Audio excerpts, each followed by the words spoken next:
ओम श्री गणेशाय नमः। आज हम कर रहे हैं श्री शिव महापुराण के रुद्र संहिता के तृतीय खंड पार्वती खंड के अध्याय 13 का अध्ययन और श्रवण, जिसे सुनने से पहले करते हैं भगवत नाम की माला।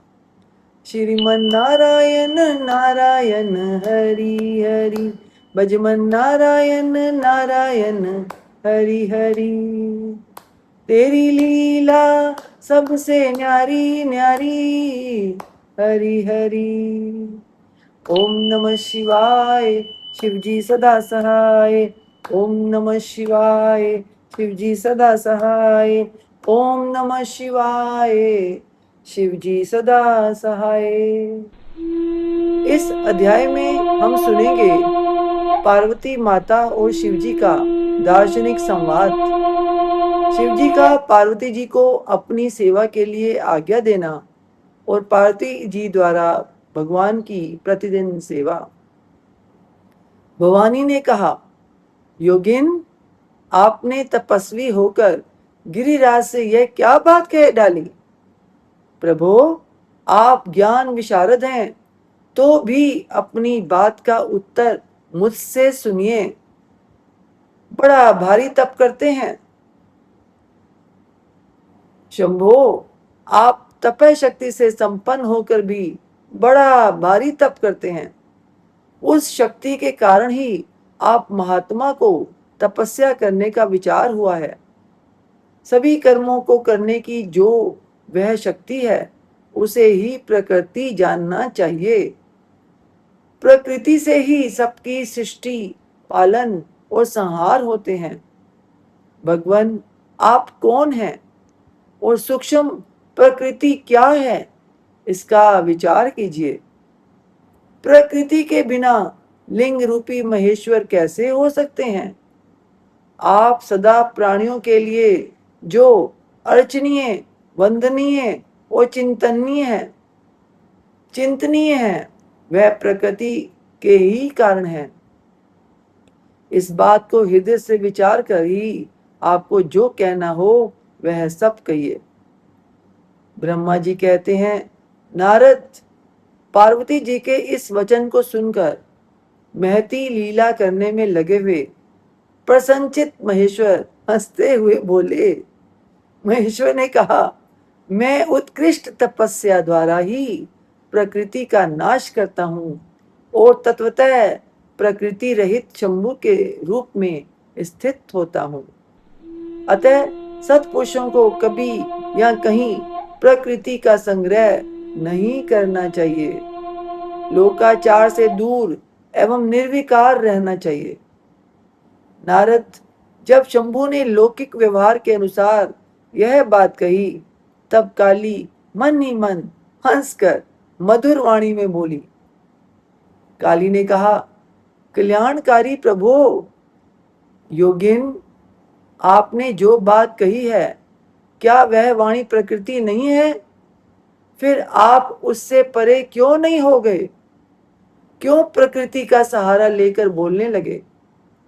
इन सब बातों को विचार करके तात्विक दृष्टि से जो यथार्थ बात हो उसी को कहना चाहिए। यह सब कुछ सदा प्रकृति से बंधा हुआ है, इसलिए आपको ना तो बोलना चाहिए और ना कुछ करना ही चाहिए, क्योंकि कहना और करना यह सब व्यवहार प्राकृत ही है। आप अपनी बुद्धि से इसको समझिए। आप जो कुछ सुनते, खाते, देखते और करते हैं, वह सब प्रकृति का ही कार्य है। झूठे वाद विवाद करना व्यर्थ है।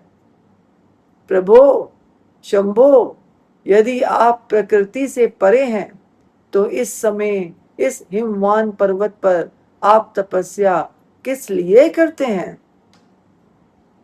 हर प्रकृति ने आपको निगल लिया है, अतः आप अपने स्वरूप को नहीं जानते। ईश, ये आप यदि अपने स्वरूप को जानते हैं, तो किस लिए तप करते हैं? योगिन, मुझे आपके साथ वाद विवाद करने की क्या आवश्यकता है? प्रत्यक्ष प्रमाण उपलब्ध होने पर विद्वान पुरुष अनुमान प्रमाण को नहीं मानते।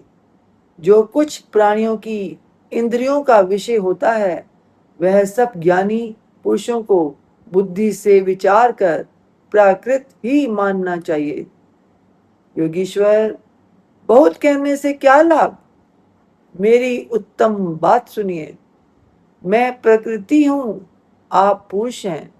यह सत्य है, सत्य है, इसमें संशय नहीं है।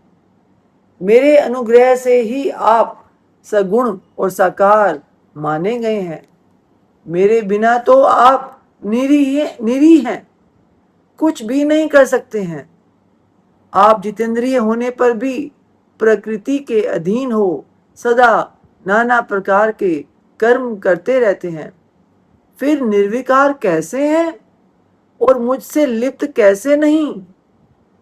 शंकर, यदि आप प्रकृति से परे हैं और यदि आपका यह कथन सत्य है तो आपको मेरे समीप रहने पर भी डरना नहीं चाहिए। ब्रह्मा जी कहते हैं, पार्वती का यह सांख्य शास्त्र के अनुसार कहा हुआ वचन सुनकर भगवान शिव वेदांत मत में स्थित हो उनसे यूं बोले। श्री शिव ने कहा, सुंदर भाषण करने वाली गिरिजे, यदि तुम सांख्य मत को धारण करके ऐसी बात कहती हो तो प्रतिदिन मेरी सेवा करो, परंतु वह सेवा शास्त्र निषिद्ध नहीं होनी चाहिए। गिरिजा से ऐसा कहकर भक्तों पर अनुग्रह और उनका मनोरंजन करने वाले भगवान शिव हिमवान से बोले।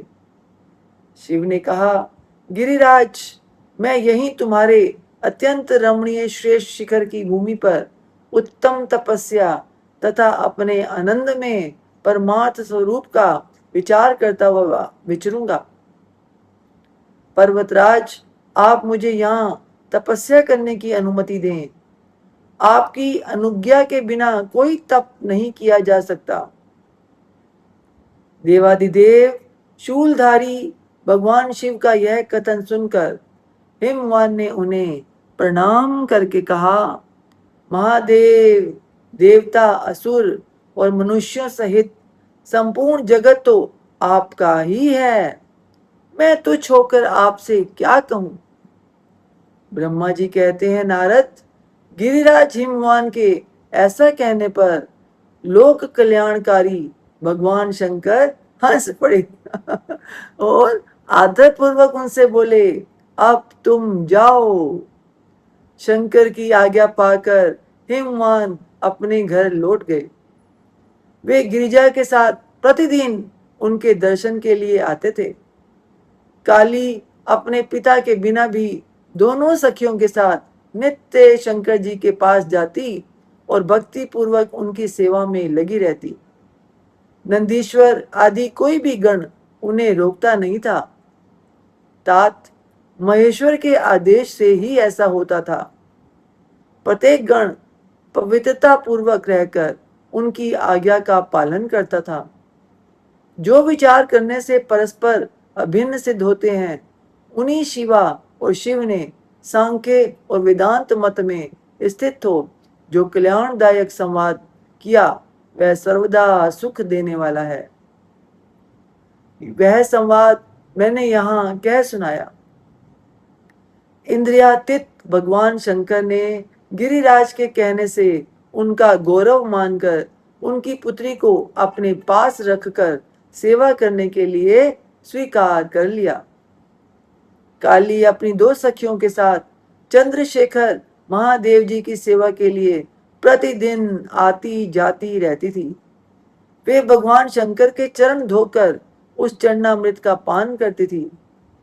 आग से तपाकर शुद्ध किए हुए वस्त्र से अथवा गर्म जल से धोए हुए वस्त्र के द्वारा उनके शरीर का मार्जन करती, उसे मलती पहुंचती थी। फिर 16 उपचारों से विधिवत हर की पूजा करके बारंबार उनके चरणों में प्रणाम करने के पश्चात प्रतिदिन पिता के घर लौट जाती रही। मुनि श्रेष्ठ, इस प्रकार ध्यान परायण शंकर की सेवा में लगी हुई शिवा का महान समय व्यतीत हो गया, तो भी वे अपनी इंद्रियों को संयम में रखकर पूर्ववत उनकी सेवा करती रही। महादेव जी ने जब फिर उन्हें अपनी सेवा में नित्य तत्पर देखा, तब वे दया से द्रवित हो उठे और इस प्रकार विचार करने लगे, यह काली जब तपश्चर्या व्रत करेगी और इसमें गर्व का बीज नहीं रह जाएगा, तभी मैं इसका पानी ग्रहण करूंगा। फिर से सुनिए क्या सोचा शंकर जी ने। यह काली जब तपश्चर्या व्रत करेगी और इसमें गर्व का बीज नहीं रह जाएगा, तभी मैं इसका पानी ग्रहण करूंगा। ऐसा विचार करके महालीला करने वाले महायोगीश्वर भगवान भूतनाथ तत्काल ध्यान में स्थित हो गए। मुने परमात्मा शिव जब ध्यान में लग गए, तब उनके हृदय में दूसरी कोई चिंता नहीं रह गई। काली प्रतिदिन महात्मा शिव के रूप का निरंतर चिंतन करती हुई उत्तम भक्ति भाव से उनकी सेवा में लगी रही। ध्यान परायण भगवान हर शुद्ध भाव से वहां रहती हुई काली को नित्य देखते थे। फिर भी पूर्व चिंता को भुलाकर उन्हें देखते हुए भी वह नहीं देखते थे। इसी बीच में इंद्र आदि देवताओं तथा मुनियों ने ब्रह्मा जी की आज्ञा से कामदेव को वहां आदर पूर्वक भेजा। वे काम की प्रेरणा से काली का रुद्र के साथ संयोग कराना चाहते थे। उनके ऐसा करने में कारण यह था कि महापराक्रमी तारकासुर से वे बहुत पीड़ित थे और शंकर जी से किसी महान बलवान पुत्र की उत्पत्ति चाहते थे। कामदेव ने वहां पहुंचकर अपने सब उपायों का प्रयोग किया, परंतु महादेव जी के मन में तनिक भी शोभ नहीं हुआ। उल्टे उन्होंने कामदेव को जलाकर भस्म कर दिया। उन्हें तब सती पार्वती ने भी गर्व रहित हो उनकी आज्ञा से बहुत बड़ी तपस्या करके शिव को पति रूप में प्राप्त किया। फिर वे पार्वती और परमेश्वर परस्पर अत्यंत प्रेम से और प्रसन्नता पूर्वक रहने लगे। उन दोनों ने परोपकार में तत्पर रहकर देवताओं का महान कार्य सिद्ध किया। बोल सांचे दरबार की जय। आपको बहुत बहुत बधाई हो जी। शिव जी की और पार्वती का विवाह संपन्न हुआ इस अध्याय में। इति श्री अध्याय 13। ओम तत्सत। श्रीमन नारायण नारायण हरि हरि, भजमन नारायण नारायण हरि हरि। तेरी लीला सबसे न्यारी न्यारी, हरि हरि। ओम नमः शिवाय। शिव जी सदा सहाय। ओम नमः शिवाय। शिव जी सदा सहाय। ओम नमः शिवाय। शिव जी सदा सहाय। ओम नमः शिवाय। शिव जी सदा सहाय।